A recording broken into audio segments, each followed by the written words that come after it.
அவர் யாருடைய ஊதுகோலத்தை கொண்டு அதிமுக பாஜக இது போன்ற போனது பொய்யா? இவர் ரியல் எஸ்டேட் தொழில் செய்வதனால் இதை வைத்து பல கோடி சம்பாதிக்கலாம் அல்லது அந்த இடத்தின் மீது இடத்தை கடி ஒரு முற்பணம் வாங்கி இருப்பார் பல கோடிகளில். உண்மை பேசும்போது உருட்டல் என்று சொன்னாலும் மிரட்டல் என்று சொன்னால் அதை தொடர்ந்து நான் அதே போன்று செய்து கொண்டுதான் இருப்பேன். அரசும் செய்யும், திமுகவும் செய்வார்கள். உண்மைகளை சொன்னால் உங்களுக்கு அது போன்று தெரிகிறது என்று சொன்னால் அதற்காக பொய்யா பேச முடியும்? பொய் சொல்ற மாதிரி ஏதோ மிரட்டுற மாதிரி இருக்கு. அவருக்கு அவருடைய கைபேசினது அவருக்கு போன் போட்டு கேளுங்க, நீதிமன்ற வழக்கு நடந்தது உண்மையா? வீட்டு வசதி வாரிய சார்பா உங்களுக்கும் வழக்கு நடந்தது உண்மையா? அந்த வீட்டு வசதியின் மூலமாக உங்களிடம் கையகப்படுத்த நீதி அரசர் உத்தரவுப்படி உண்மையா கேளுங்க. அதாவது ஒரு பொய் சொல்வதற்கு முன்பாக கொஞ்சமாவது நம்பும்படியாக இருக்க வேண்டும் என்பதற்காக முதலமைச்சர் திரு மாண்புமிகு தளபதி அவருடைய செல்ஃபை வைத்துக் கொண்டு அரசியல் செய்கிறார். அரசு நிலங்களை பட்டா போடுவது, அடுத்த இடங்களை பட்டா போடுவது அதிமுக ஆட்சி என்று நாட்டிற்கே தெரியும், இந்தியாவிற்கே தெரியும். ஆகவே இல்ல அப்படி பத்தி பேசிட்டாங்களா? இல்ல சார். வணக்கம் நண்பர்களே, இது நம்முடைய வயர் தமிழ் சேனல். நான் உங்கள் நெறிந்துரைராஜ். இன்னைக்கு நிகழ்கால அரசியல் சூழலை பற்றி நம்மோடு விவாதிப்பதற்காக தேசிய முன்னேற்ற கழகத்தினுடைய நிறுவன தலைவர் அன்பு தோழர் ஜி சிவா நம்மோடு இருக்கிறார். தோழர் வணக்கம். வணக்கம். எப்படி இருக்கிறீங்க? நல்லா இருக்கேன். நீங்க நல்லா இருக்கீங்களா? நல்லா இருக்கிறேன். திமுக நல்லா இருக்குதா? நல்லா ஜாலியா இருக்கிறாங்க போல இருக்குதா? மக்கள் பணியை செய்து விட்டு அவர்கள் தெளிவாகத்தான் சந்தோஷமாகத்தான் இருக்கிறோம். மக்களை காப்பாற்றி விட்டோம், இந்த மழை வெள்ளத்தில் பெரும் உயிர் சேதாரத்தை தடுத்து விட்டோம் என்கிற அந்த சந்தோஷத்துல நிச்சயமா இருப்பாரு. இந்த மாடர்ன் தேட்டர் அதே சந்தோஷத்துல சேலத்தில் இருக்கக்கூடிய மாடர்ன் தேட்டரை போயிட்டு ஒரே ஒரு செல்ஃபி எடுத்தார். பிப்ரவரி மாசம் 2023 15ஆம் தேதி போயிட்டு எடுத்தா. அப்படி இன்னைக்கு என்னன்னா அந்த மாடர்ன் தேட்டரே இல்லாத நிலைக்கு ஆயிரம் போல இருக்குது. இந்திய நாட்டுடைய பிரதமர் திரு மோடிஜி அவர்கள் இந்தியா முழுக்க மட்டும் இல்ல உலக நாடு முழுக்க செல்ஃபி எடுத்து இருக்கிறார். அந்த இடமெல்லாம் அவர் ஆட்டிய போடுவதற்கு எடுத்தார். நீங்க ஒப்புக்கொள்ளுங்க. சும்மா அங்கே எடுத்துக்கிட்டாங்க. செல்ஃபி ஆளும் அரசு எடுத்தால் தவறு, மத்தியத்தில் ஆண்டு கொண்டிருக்கிற அரசு எடுத்தால் சரியா? செல்ஃபி எல்லாம் செல்ஃபி தானே, குல்பி இல்லையே, செல்ஃபி தானே சார் அது பேரு. அதாவது என்ன சொல்றாரு அப்படின்னாக்கா அந்த மாடர்ன் தேட்டர் விவரத்தை வைத்து ரொம்ப மாடர்னா கேள்வி கேட்டுதான் நினைப்போம் உங்களுக்கு. இல்லைங்க இல்ல ஒரு எவ்வளோ, அதாவது கட்சிக்கு சொத்தே இல்லாத மாதிரி, ஸ்டாலின் ஏதோ ஏழன்றா மாதிரி, தமிழக அரசு ஏழன்றா மாதிரி, ஏதோ ஒரு மாடர்ன் தேட்டரை காலங்காலமாக அதுக்கு ஒரு பெரிய பாரம்பரியம் இருக்குது. நிறைய நடிகர்கள் வந்திருக்கிறாங்க. மூணு முதல்வர்கள் பக்கம் அங்கே பார்த்துருக்குது. 4 முதல்வர்கள் பார்த்துருக்குறாங்க. அவ்வளோ முக்கியமான ஒரு மாடர்ன் தேட்டர். நாங்கள் போயிருக்கேன் ஜிஜி, ரொம்ப சூப்பராக இருக்கும் அந்த இடம். நானும் தான் போய் பார்த்துருக்கேன், ரொம்ப நல்லா இருக்கும். அந்த இடத்துல கலைஞர் சிலை வைக்கணும் அப்படின்ட்டு கேட்டதுக்கு ஒரு குத்தமா? அப்படி அல்ல. அதாவது இந்த அவருடைய காணொலியை பார்த்து விட்டு மட்டும் ஒரு சாரார் ஐயோ இப்படியா என்று சொல்லுகிறார். அது விவகாரம் அப்படி அல்ல. ட்ரெண்டு தெரியும்ல சோசியல் மீடியால ட்ரெண்டு. அதாவது தமிழ்நாடு அரசு மீது பழி போடுவதற்கு எந்த காரணமும் இல்லை. ஆக எதிர்ப்பு அரசு மீதுலாம் கிடையாதுங்க. திமுகவினுடைய தலைவர் தமிழ்நாட்டினுடைய முதல்வர் மேல பகிரங்க குற்றச்சாட்டை வைக்கிறாரு. கலெக்டர் பக்கத்துல உட்கார்ந்துட்டு இருந்தாரு. நான் தர மாட்டேன்னு சொன்னேன், குடும்பத்தோட டிஸ்கஸ் பண்ணிட்டு சொல்றேன். அவர் சொல்லிய கதைகள் சார், அரசு சொல்லிய கதைகளா? அரசு கதை சொல்லும். அரசு கதை சொல்ல கண்ணுக்கு உங்களுடைய பதிலுக்காக சொல்றேன். ஏற்கனவே பல வருடங்களாக அங்கே தமிழ்நாடு வீட்டு வசதி வாரியத்தினுடைய சம்பந்தமாக அங்கே ஒரு நில விவகாரம் நீதிமன்றத்தில் நிலுவையில் இருக்குது. இவர் என்னுடைய அந்த இடம் எனக்கு சொந்தம் என்று சொல்லுகிறார். தமிழ்நாடு வீட்டு வசதி வாரியத்துக்கு சொந்தம் என்று அரசு சார்பில் அங்கே நீதிமன்றத்தில் வழக்கு நிலுவையில் இருக்கிறது. அது சமீப காலமாக இருந்தது. சமீப காலத்தில் தீர்ப்பு வந்து விட்டது. அது அரசுக்கு சேர்ந்த தமிழ்நாடு வீட்டு வசதி வாரியத்தை சேர்ந்த அந்த இடம் என்று. ஆகவே அரசு அதை கையகப்படுத்துகிறது. இது ஏதோ இங்கு மட்டுமல்ல, தமிழ்நாடு முழுக்க அந்த நிலவரம் இருக்குது. அங்கங்கே தமிழ்நாடு வீட்டு வசதிக்கு தேவையான எந்த இடமெல்லாம் இருக்கிறதோ அதையெல்லாம் அரசு சார்பில் கையகப்படுத்துகிற நீதிமன்ற உத்தரவுப்படி. ஆகவே இவர் அந்த இடத்தை பெரிதும் நம்பியிருக்கலாம். யார் அவர் ரியல் எஸ்டேட் செய்யக்கூடிய நபராக தெரிகிறார். யார்? அந்த மாடர்ன் தேட்டருடைய மகன். சரியா? பேட்டி கொடுத்தாரு. இப்படி சாப்பா குத்திக்கிட்டே போவீங்க. இல்ல சார், அதான் சொல்றேன். ஆகவே முத்திர குத்திடுறது இல்ல, அப்படி அல்ல. பத்தி பேசிட்டாங்களா உடனே இல்ல சார், அப்படி அல்ல. ஆகவே அந்த இடம் அரசுக்கு சென்று விட்டது என்கின்ற அந்த மனநிலையில் அதை வைத்து அவர் ஏதாவது கணக்கு போட்டு இருக்கலாம். இந்த தமிழ்நாடு வீட்டு வசதியினுடைய இடம் நமக்கு வந்து விட்டால் இது இத்தனை கோடிக்கு போக விட்டு விடலாம் ஏதாவது நினைத்து பார்த்திருப்பார். ஆக அது கை கூடாத போது அரசுக்கு சொந்தம் என்று நீதி அரசு மூலமாக தீர்ப்பு வழங்கப்பட்டது. அதை பொறுத்து கொள்ள முடியாத அந்த உச்ச சொல்லக்கூடிய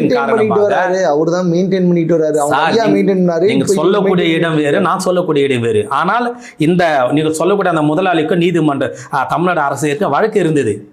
அதை வைத்து சொல்லு. இது இந்த விளக்கம் எத்தனை பேருக்கு தெரியும்? இதுதான் உண்மை நிலவரம். ஆகவே இதை மூடி மறைத்து அந்த இடம் பறி போய் விட்டது, அரசு சார்பை கையகப்படுத்தி விட்டார்களே என்று இவர் அதிலிருந்து மீண்டு வராமல் மனநிலை குழப்பத்தில் அல்லது கோபத்தில் இருந்து கொண்டு உடனே இந்த மாடத்தாற்று விவகாரத்தில் கலைஞர் அவர்களை வம்புக்கு இழுத்து, முதலமைச்சர் அவரை வம்புக்கு இழுத்து, இதற்காகத்தான் அதை இடித்தார், இதற்காகத்தான் அதை கையகப்படுத்தினார்கள். அதே தமிழ்நாடு முழுக்க தமிழ்நாடு வீட்டு வசதி வாரியம் எத்தனை இடங்களை கைப்பற்றி இருக்கிறது நீதிமன்ற உத்தரவுப்படி? அவர்களெல்லாம் இது போன்று அபானமாக பொய் சொன்னார்களா? அதாவது ஒரு பொய் சொல்வதற்கு முன்பாக கொஞ்சமாவது நம்பும்படியாக இருக்க வேண்டும் என்பதற்காக முதலமைச்சர் திரு மாண்புமிகு தளபதி அவருடைய செல்ஃபை வைத்துக் கொண்டு அரசியல் செய்கிறார்கள். அப்போது அதை வைத்து நீங்கள் இவ்வளவு கீழ்த்தரமா ஒரு அரசியல் செய்தால் பாருங்கள், இந்திய நாட்டோட பிரதமர் எங்கெல்லாம் செல்ஃபி எடுத்தார் பாருங்கள், அதெல்லாம் அரசியல் செய்வோம். ஏங்க நான் இங்கே கேட்டால் ஏங்க அங்கே போறீங்க? அது என்ன வெளிநாடா? இந்திய நாட்டை பிரதமர் சார் கூப்பிடுறேன். இல்லைங்க, அதாவது நீங்க சொல்ற மாதிரி பார்த்தா அவர் வந்து பொய் சொல்றாரு அந்த தியேட்டருடைய நிறுவனர். நிச்சயமாக அவர் யாருடைய ஊதுகோலை கொண்டு அதிமுக பாஜகனுடைய யாரும் ஊதல. நான் கேட்கிறேன், இது போன்ற ஸ்டாலின் அங்க போனது பொய்யா சார்? அதுதான் சார் சொல்றேன். பொய்யா உண்மையா ஜிஜி? சார் ஜிஜி கேட்ட அங்க போனாரா? அத்தனையும் உண்மைகள் தான். இவர் சொல்றதுதான் பொய்ன்ற. அங்க கலைஞர் சிலை வைக்கணும்னு கேட்டாரா? இல்ல, அது பொய். அதான் பொய். மாவட்ட ஆட்சியர் மிரட்டினார், அதுவும் பொய். இவர் அங்கே செல்ஃபி எடுக்க அந்த நினைவுகளுக்கு பார்ப்பதற்காக வந்தார், செல்ஃபி எடுத்தார், இதோடு முடிந்து விட்டது.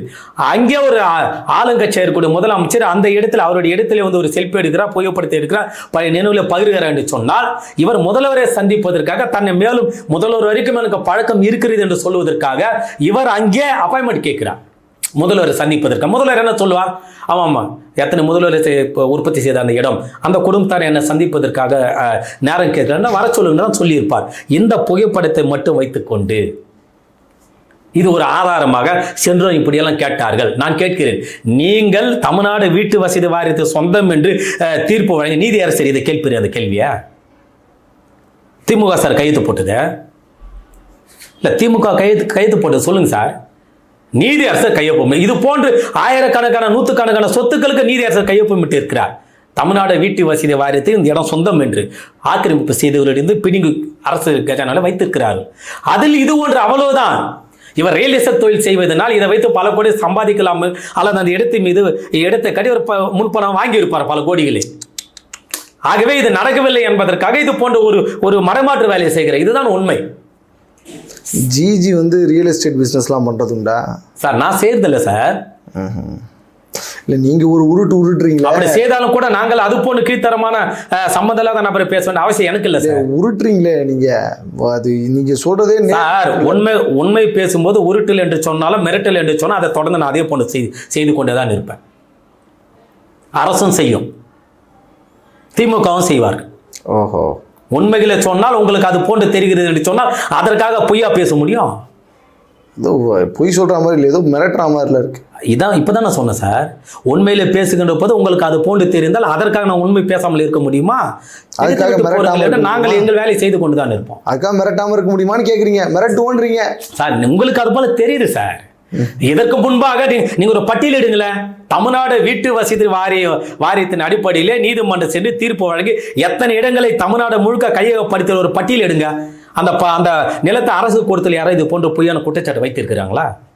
அவங்களுக்கு உண்மை தெரியும், இவருக்கும் உண்மை தெரியும். ரியல் எஸ்டேட் பண்றதுனால அந்த இடத்த கட்டி பணம் வாங்கியிருப்பாரு. இது வரைக்கும் யாரும் பண்ணல, இந்த தடவை திமுக பண்ணுதுன்னு எடுத்துக்கலாம்ல.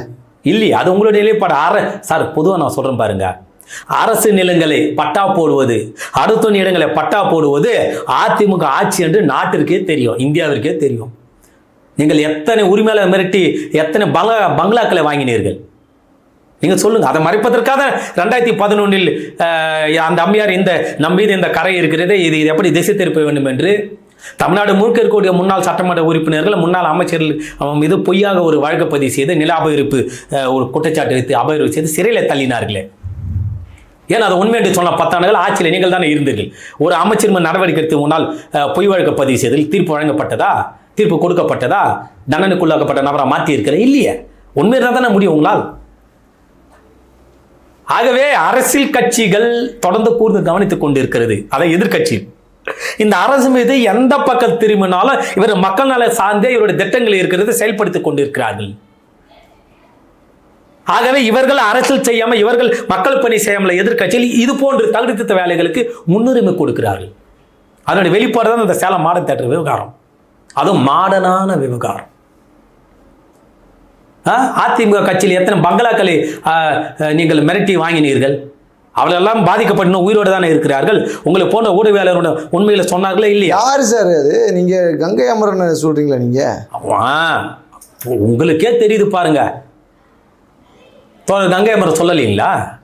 என் வீட்டிற்கே பத்திரப்பதிவு துறையை சார்ந்தவர்கள் வந்தார்கள், பதிவாளர் வந்து கையொப்பம் வாங்கினார். அதனால தானே அவங்க ஆட்சி அதிகாரத்துல இருந்து நீக்கப்பட்டாங்க. இந்த மாதிரி அதை மறைப்பதற்காக தான் சார் கொண்டு வந்தாங்க. மீண்டும் திமுக பண்ணுதுன்னா எப்படின்னு கேட்கிறேன். நாங்க பண்ணல. நேற்று கூட மாண்புமிகு அமைச்சர் திரு வேலு அவர்கள் தெல்ல தெளிவாக அரசின் சொல்ல அறிக்கை விட்டு இருக்கிறாரு. அரசுக்கு அது போன்ற எண்ணமும் ஒருபோதும் இல்லை. திமுக தலைமைக்கு அது போன்ற சிலவை கூட ஒருபோதும் அந்த இடத்துல இல்லை. புராதன சின்னங்களை, இடங்களை பாதுகாப்பதற்காக அரசு முனைப்பு காட்ட மனநிலையில் இருக்கிறது. ஆனால் நீங்கள் சொல்லக்கூடிய இடத்தில் அது போன்ற எண்ணங்கள் இல்லை என்று நேற்று மாண்புமிகு அமைச்சர் திரு வேலு தெளிவாக பதிவிட்டார்களே. நான் என்ன கேட்கிறேன், அதற்கு பிறகு ஏன் சார் இவ்வளவு வன்மை அரசு மேல? இடம் அவங்களது, சரியா சார்? இடம் அவர்கள் தான் என்று சொல்லவில்லை. இடம் வந்து அவர்களது. அவங்க ஏங்க போய் சொல்லணும்னு கேட்கிறேன். அது என்ன தேவை இருக்கு அவங்க போய் சொல்லணும்ன்றது? இவ்வளவு நேரம் என்ன சார் சொன்னேன்? விடி ஏதோ ராமாயணம் கேட்டு சீதை அவங்க இடத்த அவங்க விக்கிறாங்க, எதுதான் பண்றாங்க? என்ன சொன்னேன்? அவருடைய பெரும் பகுதி தமிழ்நாடு வீட்டு வசதி வாரியத்தின் மூலமாக கையகப்படுத்தப்பட்டது நீதிமன்ற உத்தரவுப்படி. அதை வைத்து அவர் இன்னும் கூடுதலாக பணம் சம்பாதிக்க முயற்சித்திருப்பார். அது கனவாக மாறிவிட்டது என்பதற்காக இதை இப்படி செய்கிறார், மடைமாட்டுகிறார். இதானே இவ்வளோ நேரம் சொல்கிறேன். நீங்கள் என்ன அவருடைய கைபேசி அவருக்கு ஃபோன் போட்டு கேளுங்க. நீதிமன்ற வழக்கு நடந்தது உண்மையா?